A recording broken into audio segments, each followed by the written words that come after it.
On the 23rd of March 2020, the government of Zimbabwe declared COVID-19 a state of disaster, prompting the need to establish an emergency fund.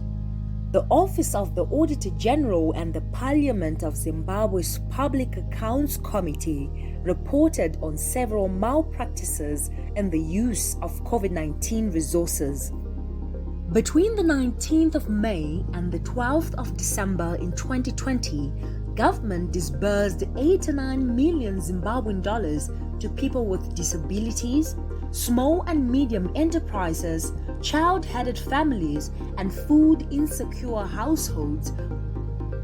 The OAG investigated 6 provinces: Manicaland, Masvingo, Matabeleland South, Mashonaland West, Midlands, and Central provinces, and exposed malpractices in disbursements.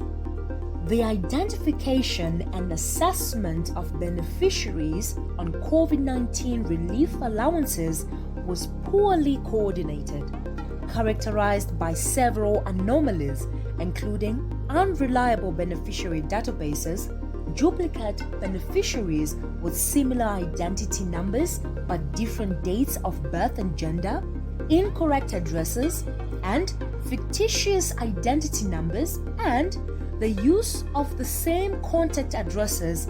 There was no mechanism in place to authenticate the existence of the beneficiaries and to establish if the targeted beneficiaries received the COVID-19 relief funds.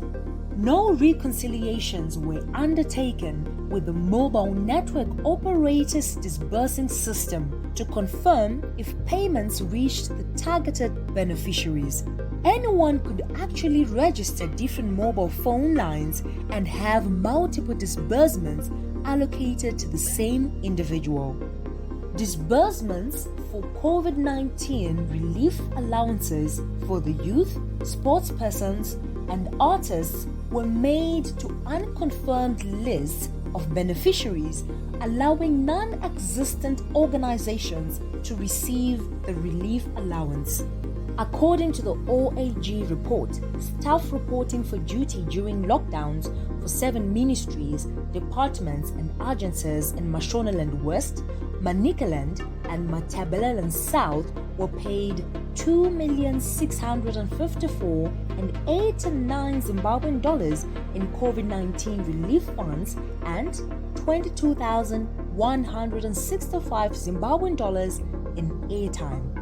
3,999,300 Zimbabwean dollars was disbursed to urban food assistance beneficiaries in the Midlands province between April and August 2020. No evidence of the assessment for suitability was availed for audit. This means that there is a high possibility that the funds could have been abused and targeted beneficiaries may have not received the COVID-19 relief funds.